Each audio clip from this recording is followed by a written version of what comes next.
know something's wrong when your backyard starts bubbling. That's exactly what happened to Tom Harris, a quiet man living on the edge of a small, neatly planned community in Oak Ridge. One morning, he stepped outside and nearly gagged. A horrible stench filled the air, and brownish water was oozing through his fence, flooding his small patch of land. Tom's property wasn't much, just a few acres where he grew vegetables and kept chickens. He liked his routine: feed the hens, water the tomatoes, sip coffee on his old wooden porch. But to the homeowners association, it was an unregulated agricultural zone. They'd sent warning letters, slapped him with fines, and called his land an eyesore. To the HOA, Oak Ridge was meant to look like the glossy community brochures: perfectly trimmed hedges, silent streets, synthetic lawns. Tom's little farm didn't fit the brand. He was a stubborn reminder that life existed before developers paved paradise and called it premium housing. So when Tom found sewage bubbling through his soil, he knew someone had gone too far. His vegetables wilted almost instantly. His chickens scattered and refused to come near the muck. Furious and gagging from the smell, Tom marched into the HOA office demanding answers. The board members sat in a sleek glass meeting room, tapping on laptops and sipping mint-infused water. When Tom burst in, they exchanged glances, the kind reserved for a misplaced animal that wandered into a gourmet restaurant. He expected excuses, or at least an apology. Instead, the HOA president slid a folder across the table. Inside was a survey map stamped in red: parcel transfer authorization, Phase 2 expansion. They had quietly approved a development extension. His land, the land his father left him, had been partially annexed. The sewer pipe maintenance was really infrastructure prep for luxury townhomes. Tom felt his stomach twist, not from the stench, but from betrayal.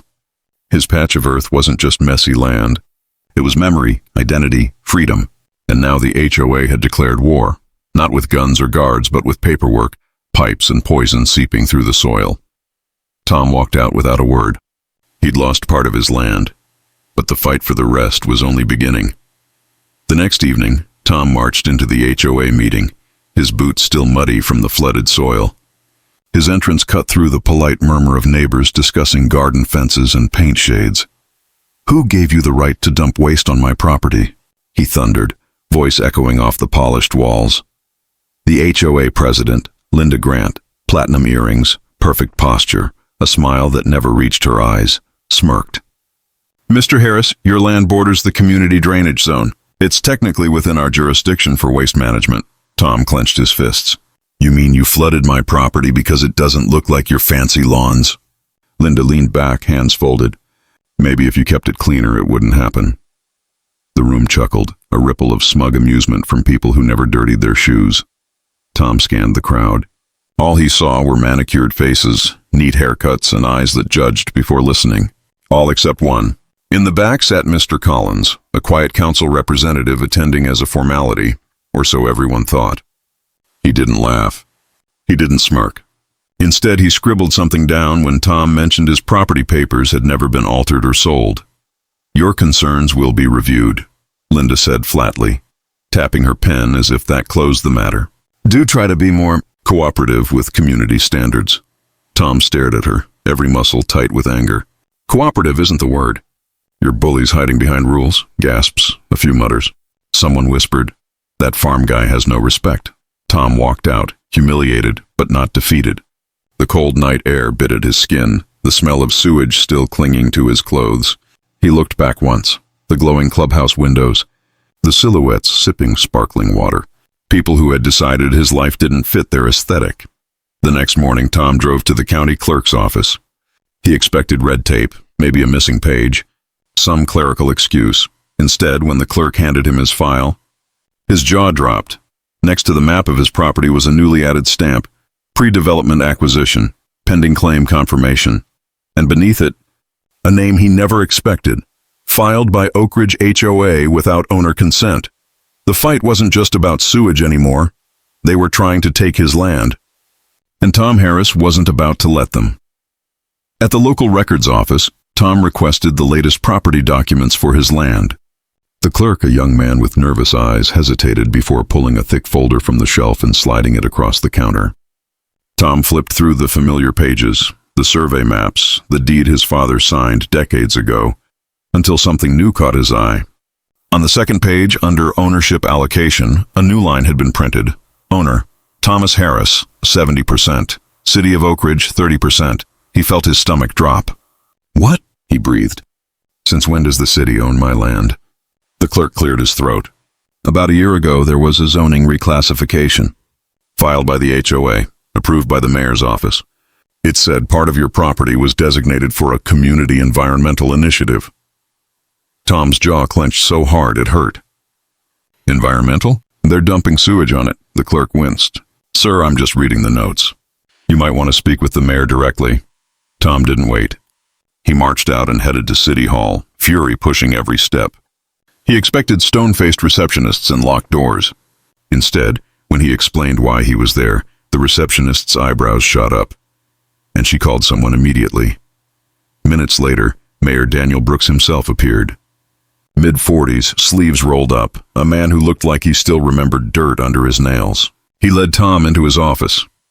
I didn't know about the sewage issue, the mayor said, voice steady but tense. That land was marked for community gardens, not waste systems. It was supposed to be a long-term green initiative, not this. Tom slammed the document down. They're using my land as a dump because it doesn't match their idea of perfect. They're trying to force me out.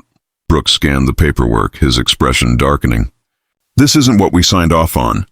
If the HOA misrepresented the plan, they've crossed a line.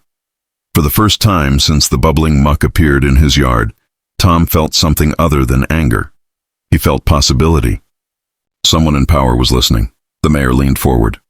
Give me a day. I'm opening an investigation. And in that quiet office, with determination settling like granite in his chest, Tom realized the tide had begun to turn. The HOA wasn't just in trouble.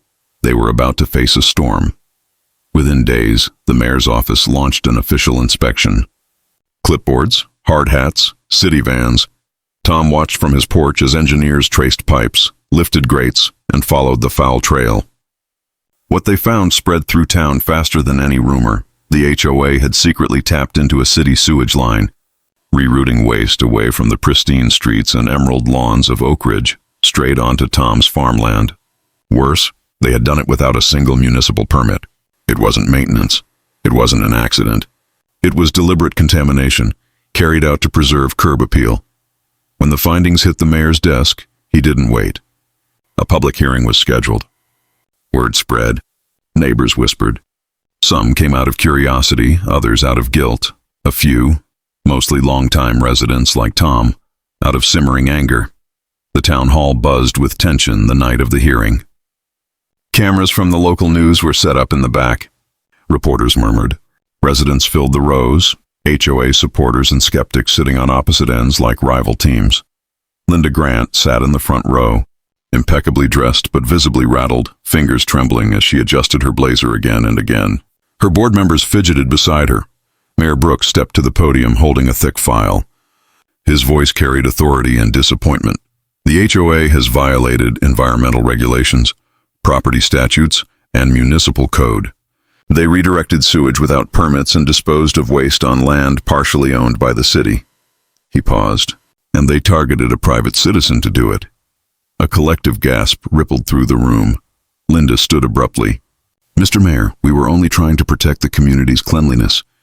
That land, he cut in sharply, is government property and privately owned farmland. You dumped waste on both. That's a criminal act, not community management. A hush fell. For the first time, Tom didn't feel like the outsider. He felt like the wronged citizen standing on the side of justice. Linda's face drained of color as legal documents were handed to her. By the end of the night, the HOA was hit with heavy fines, emergency cleanup orders, and public condemnation. And in one swift vote, Linda Grant was removed as president. As people filed out, some avoided Tom's gaze. Others offered quiet nods, respect finally replacing ridicule.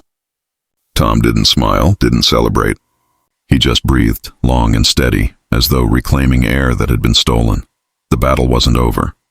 But for the first time, the bullies had been dragged into the light, and Tom Harris was no longer standing alone. Weeks later, the smell was gone.